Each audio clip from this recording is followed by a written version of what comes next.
इसके जुलूस में क्या गया और मुसलमानों के घर को तोड़ा गया। इसमें आप इस बात को समझ लीजिए कि ये मुसलमानों के घर को नहीं तोड़ा गया है, ये लोकतंत्र को तोड़ा गया है, ये लोकतंत्र को जख्मी किया गया है। मुसलमानों के घर को तोड़ के अगर आप बादशाह बनना चाहते हैं, आप ये सोच रहे हैं कि आप बहुत ज़्यादा ताकतवर है, तो मैं एक 24 साल का लड़का आपको ये कहता हूँ कि आप बेवकूफ़ हैं। आप इस देश के संविधान की हत्या कर रहे हैं, आप कोर्ट को मुँह चिढ़ा रहे हैं, आप कोर्ट को कह रहे हैं, माननीय न्यायालय को आप कह रहे हैं कि तुम्हारे रहने से कुछ नहीं होगा, हमें जो मर्जी होगा और हम जो कर सकते हैं हम वो करेंगे। हम आपके दरवाजे पे नहीं जाएंगे, हम आपके यहाँ तारीख पे तारीख नहीं करेंगे। हम यहाँ अपनी मर्जी से राजतंत्र को लागू करेंगे और मुसलमानों के घरों को तोड़ेंगे, सिर्फ इसलिए कि लोगों ने सिर्फ ये अफवाह फैला दी थी कि मुसलमान बच्चों ने ईंट और पत्थर मारा था।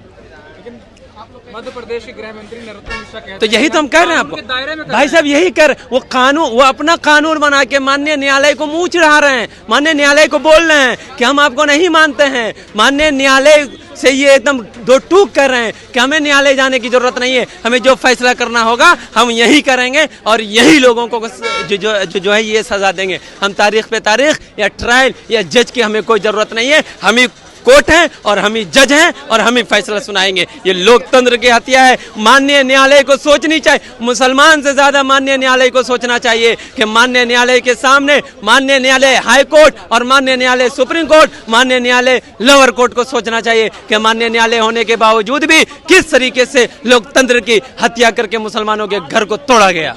वीडियो तो ये भी आ रहा है कि मुसलमान का यात्रा पे, शोभा यात्रा में पत्थरबाजी कर रहे हैं। ठीक है, पत्थरबाजी हो सकता है, लोगों ने किया होगा, हम इससे इनकार नहीं करते हैं, मगर एक बात बताइए, अगर हमने गुनाह किया तो आपका क्या काम है भाई? एफआईआर क्या होती है? कोर्ट किस काम के लिए है भाई? अगर एक किसी शख्स ने गुनाह किया था तो आप उसको पकड़ते, गिरफ्तार करते, कोर्ट में घसीटते, कोर्ट में ले जाके माननीय जज के सामने पेश करते और उसकी गुनाह को वहां साबित करते। आपने कुछ नहीं किया, उसने पत्थर, भाई ये भी तो हो सकता है कि मुसलमान के छत पे चढ़ के कोई संगी गुंडा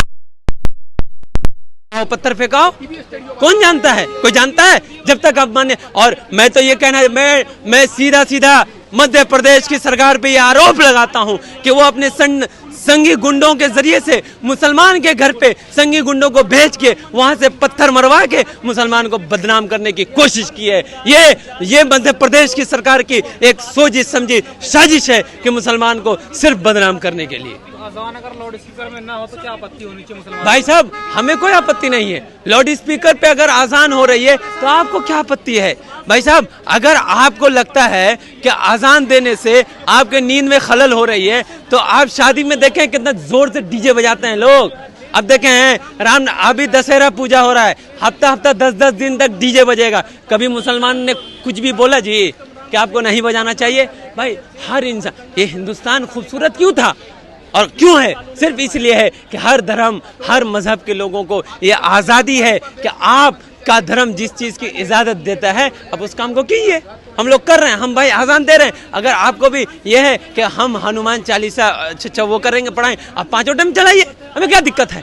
अरे भाई अब मैं नहीं, डीजे लगाइए, डीजे क्या आप गाड़ी में बजा के मोहल्ले में बजाते फिरिए, हमें कोई दिक्कत नहीं है। लाउड स्पीकर हटा के आप मिसाल पेश कर दीजिए ना हिंदू भाइयों के लिए। भाई साहब, हमने लाउड स्पीकर सिर्फ और सिर्फ इसलिए लगाया था कि हमारी मस्जिदों में नमाज का जो टाइम होता है वो ऊपर नीचे होता है, कहीं 2:20 में हो रहा है, कहीं 2:30 में।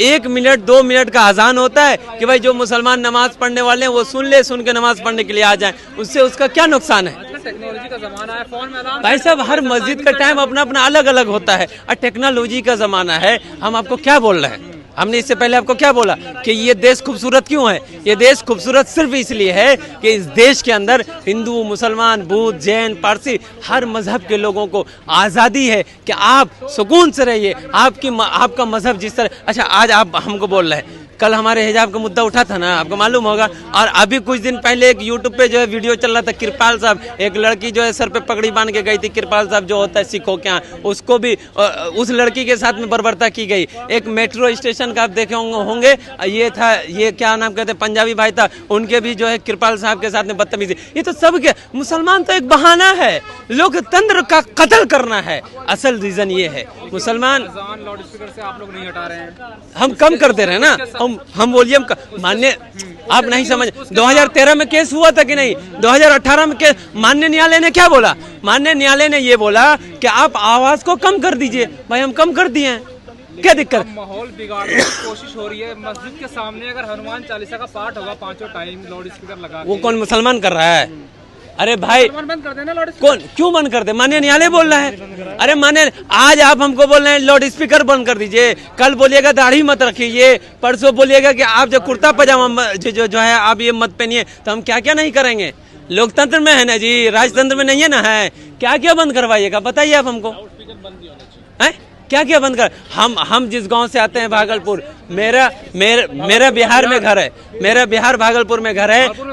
मैंने देखा है कि मेरे गांव में हिंदू औरतें आजान, फजर की आजान का इंतजार करती हैं। फजर की आजान जब होती है तो औरतें अपना बोरिया बिस्तर बांध के खेत में जाती हैं काम करने के लिए, और जो है बोलती हैं कि नूनू आज तुम्हारे यहाँ का माइक बंद हो गया था इसलिए हम लोग जो है उठ नहीं पाए थे। कहाँ सो रहे हैं? देश तो ऐसा था। लेकिन भाई साहब, आरएसएस के चीफ मोहन भागवत कहते हैं अखंड भारत बनेगा भाई कुछ सालों में देश। तो बनाने दीजिए, हम भी भाई, हमारे बदन में ना खून दौड़ता है, पानी नहीं है। और हमने लोकतंत्र को हमने लोकतंत्र को जिंदा करने के लिए पहले भी रोड को रंगीन किया था। चांदनी चौक से लेकर सहारनपुर तक कुर्बानी हमने दी थी। फिर से हम तैयार हैं लोकतंत्र को बचाने के लिए। आप 80% है, 20% क्या कर लेंगे? क्या कर लेंगे? उनको ये पता नहीं कि हम एक टाइम में 313 भी थे। उनको ये बोल दीजिए 20% है ना जी, 313 भी थे हम, और एक लाइन से सबका धुआं उड़ा दिए थे। आज 313 क्या? वैसी वाला भाषा बोल रहे हैं आप? कौन? वो भाषा नहीं बोल रहे हैं, एकदम नहीं। जब आप यहाँ 20, 20 और 80% की बात बोल रहे हैं तब बोल रहे हैं। और धुआं जो उड़ाएंगे हम लोकतंत्र को बचाने के लिए उड़ाएंगे, हम धर्म के लिए नहीं उड़ाएंगे। हमारा धर्म कल भी आगे था। हमारा धर्म, लोग बोलता है मुसलमान का, सुनिए हम मौलवी हाफिज हैं, हम आपको बताते रहे हैं, मुसलमान किसी की औकात नहीं कि मुसलमान को कभी भी कोई बर्बाद कर पाए, या इस्लाम को, ठीक है? अब भाई, अब लोग बोलते लोग मुसलमान के पीछे पड़ा, इस्लाम के पीछे। इस्लाम आगे है तब ना पीछे पड़ा है जी, समझ रहे हैं बात को? अरे तुम तो साले 75 साल से, और हिंदुस्तान में आज से नहीं, शुरू से 1400 साल से तुम मुसलमान के पीछे पड़े हो। हम आगे हैं, क्या मतलब है? तुम 1400 साल में हमको पिछुआ नहीं सके। ये मोहन भागवत और मोदी पता नहीं कौन कौन सी नाम है, वो लोग बोलता है कि मुसलमान को जो है चाहिए कर देंगे, बर्बाद कर देंगे। 1400 साल में नहीं कर पाए हैं। कल भी हम आगे थे, आज भी आगे हैं, कल भी आगे रहेंगे। देश को भी बचाएंगे और धर्म को भी बचाएंगे। मस्जिदों में पत्थरबाजी, मस्जिदों में भगवा झंडा लहरा रहे हैं, तो कौन लहराने दीजिए, क्या जा रहा है, जा क्या रहा है? हम तो भाई, हम तो उनके मंदिर पे नहीं गए, हमने झंडा फहराया नहीं ना फहराया? क्यों नहीं फहराया? हम लोकतंत्र पे भरोसा करते हैं और वो राजतंत्र पे भरोसा करते हैं। हमें तुम गाली भी दो तो हम तुम्हें सीने से सटाएंगे, क्योंकि हम उस लोकतंत्र को और उस नबी को मानने वाले हैं जिसने लोगों को अपने सीने से सटाने का पैगाम दिया है कि अगर रास्ते में एक ईंट रहे तो ईंट को सवाब की नीयत से हटा दोगे तो उसका भी सवाब मिलेगा। हम तो वो लोग हैं, हम पे तो जुल्म हमेशा हुआ है, करने ना दीजिए। हम आगे हैं ना जी, कल भी थे, आज भी है, कल भी रहेंगे, क्या दिक्कत है? 3 मई तक अल्टीमेटम है महाराष्ट्र सरकार को कि अजान से मस्जिद से लाउड स्पीकर हटा लीजिए वरना हम हटवाएंगे। राज ठाकरे कह रहे हैं। अरे भाई, राज ठाकरे को ये ज्ञान होना चाहिए। राज ठाकरे को ये ज्ञान होना चाहिए कि माननीय न्यायालय ने ये आदेश दिया था कि मस्जिद में लाउड स्पीकर बजेगा, साउंड कम करके बजाएगा। उन लोगों को देखिए, ये लोग जो है ना पॉलिटिकली मोटिवेटेड लोग हैं, कोई काम दाम है नहीं, कौन सी करेगा? अब टीवी में लोग दिखाएगा कैसे? जब तक मियाँ को, मुसलमान को, मस्जिद को गाली नहीं देगा, होगा कैसे? ये भाई इस देश में हो क्या रहा है?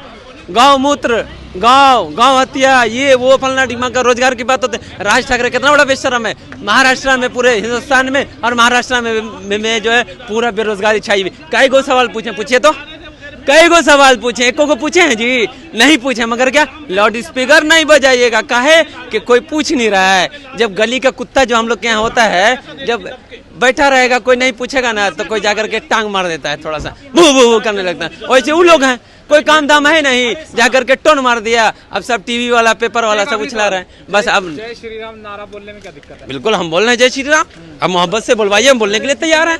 आप हमको जबरदस्ती कीजिएगा, किसी के बाप का राज चल रहा है, मोदी जी के बाप का राज है। देखिए, मोदी जी पीएम है, उनके पद का सम्मान है, मगर वो अगर उस पीएम पद का दुरुपयोग करेंगे तो वहां से पकड़ के खींच के ला करके रोड पे, सड़क पे बिल्कुल कर रहे हैं। नहीं कर रहे होते तो तो क्या लोकतंत्र की ये हालत होती है? लोकतंत्र तो आज जिस तरीके से पहले था उस तरीके से आज भी बाबा होता है। योगी आदित्यनाथ के बारे में छोड़िए, क्या बोलेंगे, रहने दीजिए। आप देख रहे हैं नेट्रिक न्यूज, साहस सच कहने का।